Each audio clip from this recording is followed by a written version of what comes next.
For decades now, various countries have been hit with economic sanctions. The measures are generally imposed after diplomacy has failed. But depending on the country, the results have been mixed. In March, the United Nations Security Council voted unanimously to impose tough new sanctions on the Democratic People's Republic of Korea, or North Korea. The move was an effort to halt the DPRK's nuclear and missile programs and to prevent nuclear proliferation on the Korean peninsula. Meanwhile, the United States and Cuba have restored diplomatic relations after 50 years of America's embargo of the Caribbean island. But despite US President Obama calling the economic sanctions a failure, the controversial embargo remains in place. And after years of conflict over Iran's nuclear program, talks resulted in a deal in 2015 that ended decades of international economic sanctions against that country. Still, some new US sanctions are again in place over a recent missile test. Russia is also being hit by Western sanctions. The United States and the European Union imposed the measures in 2014 after accusing Russia of interfering in the conflict in Ukraine. So the big question is, do sanctions work? Well, joining me now from Seoul is Jenny Town. She is the Assistant Director of the U.S.-Korea Institute at the Johns Hopkins School of Advanced International Studies. From Beijing, we're joined by Yang Xiyu. He is a Senior Fellow at the China Institute of International Studies. Welcome to both of you. Yang Xiyu, let me start with you. China recently voted with other UN Security Council members to impose sanctions on the Democratic People's Republic of Korea, or North Korea, and those sanctions were imposed because of North Korea's missile and nuclear tests. But China is also stressing that the way forward is ultimately through negotiations. So when we look at these sanctions, are they essentially a means to an end? Will sanctions ultimately push North Korea to the negotiating table? Well, I think sanction is a necessary tool combined with the other tool to push forward our common goal of the denuclearization. Obviously, only by sanctions, I don't think that will reach our goal. I don't think the sanction will force North Korea to give up their nuclear weapons.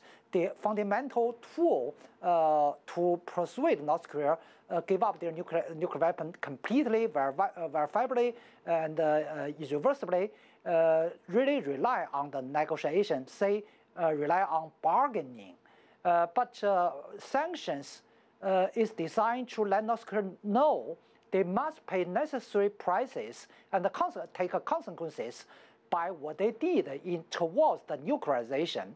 And I think if we only focus on sanctions, neither of the parties can reach their goals.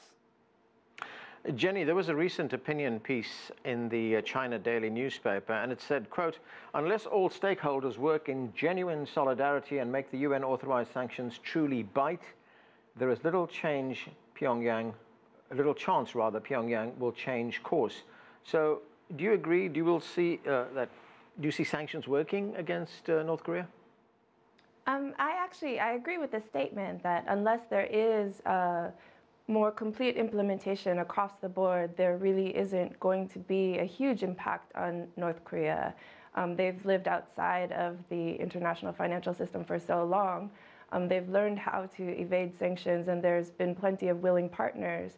I think a lot of people always point to, it's up to China to really be the linchpin in all of this in implementing sanctions, but there's plenty of other countries that have been working with the North Korean regime for several years, such as Namibia, Pakistan, the UAE, and several countries in Southeast Asia and throughout Africa, where sanctions implementation simply isn't a high priority for them, whereas at least in China, it is something that is of high priority. I agree with Yang Xiyu in the sense that, sanctions is never meant to be a strategy in and of itself. It's meant to be a tool of diplomacy. So, without the diplomatic track to follow along with it, it has limited impact, especially on actually changing behavior. Yang Xiyu, is China in a bit of a difficult place when it comes to imposing sanctions against North Korea? Because China is North Korea's biggest trading partner. According to Bloomberg, 3/4 of North Korea's trade is with China. So does that make it a little bit difficult for China to impose these sanctions? Is there a cost to China? Well, I need to say, frankly speaking, most of the responsibilities of the newly passed resolution, say 2072, were posed on China simply because for what you mentioned, most of the trading businesses happen between China and North Korea. Although I have different ideas and calculation about volumes from Bloomberg and some other Westerns. But anyway, China really take the major responsibilities on implementation of the sanctions. But compared with, returning to your question, say, cost of China large, I don't think so, because you know what, compared with the huge volume of China foreign trade in total, the proportion of the trade with North Korea occupy a very tiny part. So in general, such a sanction, no matter what kind of part of responsibility China is taking, really have a little effects on total Chinese foreign trade. But it concretely turn to some individual enterprises along the Chinese border with North Korea. Yes, there are some Chinese enterprises, especially private enterprises, really take a big responsibility and cost a lot by implementing the sanctions. Jenny, if we look at the broad question of whether sanctions work, we had sanctions imposed against North Korea in 2006 when it carried out the first of its nuclear tests. They were strengthened in 2009 and then again in 2013. Yet North Korea continues with its nuclear program, with its missile tests. Would it be fair to say then that sanctions in this instance have not worked? Sanctions have worked in the sense that it is difficult for them to acquire the materials that they need, but it has not stopped them. You know, it isn't to say that none of it has worked. You know, and it is an important diplomatic tool that should be pursued, but again, in accordance and alongside with diplomacy in the process. Because yeah, they haven't slowed down, or they have continued to grow their programs, and you know, according to projections that we've had and that we've published through 38 North, U.S. Korea Institute's website that focuses on North Korean analysis, we have put out projections that say that, you know, despite having sanctions in place for over a decade, that they have, North Korea it continues to grow their arsenals, and even on a mid to high level track could increase their arsenals to about 50 nuclear weapons by 2020, 50 to 100, depending on the conditions and how easily they're able to acquire materials. Yang Xiu, when we look at how sanctions are imposed against certain countries, is the international community sometimes too quick to impose sanctions? And when I say international community, I mean particularly Western powers. They impose sanctions before exploring all other possibilities, perhaps before letting diplomacy run its course. It seems the first option is let's impose sanctions and then let's negotiate from there. Well, China's calculation and expectation is by implementation sanctions, further sanctions on North Korea, that will increase their opportunity costs for North Korea. That will create more pressures to let North Korea recalculate their policy towards the nuclearization.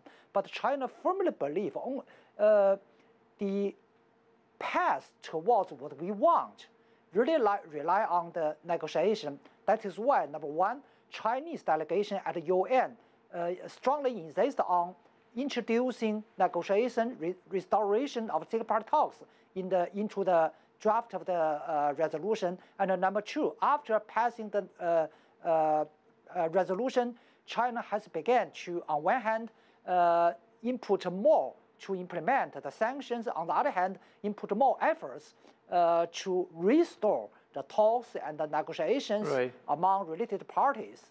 Because, yeah. Yang Xiu, I've got a few seconds left, and I want to ask you about Iran. Here's a country that had sanctions imposed against it for a very long time. Do you think in this instance sanctions actually worked? Yes, I would say indirectly works on the Iran deal. Whenever we talk about Iran deal, we cannot ignore the sanction part that contribute. But I have to say, only after 12-year-long sanctions, plus constant negotiations, then we make a deal. So I think by introducing such experiences for North Korea, number one, we should draw lesson one. Sanction won't work at once.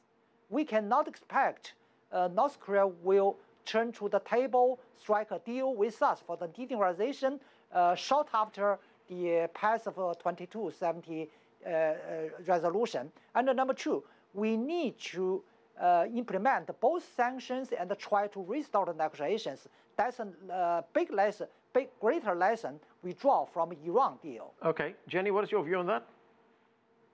I just wanted to add that I think, in the case of Iran, sanctions did work, but the conditions are very different than what we have with North Korea, because in Iran, they are more integrated into the international financial system. There is more of a civil society that would push back on issues.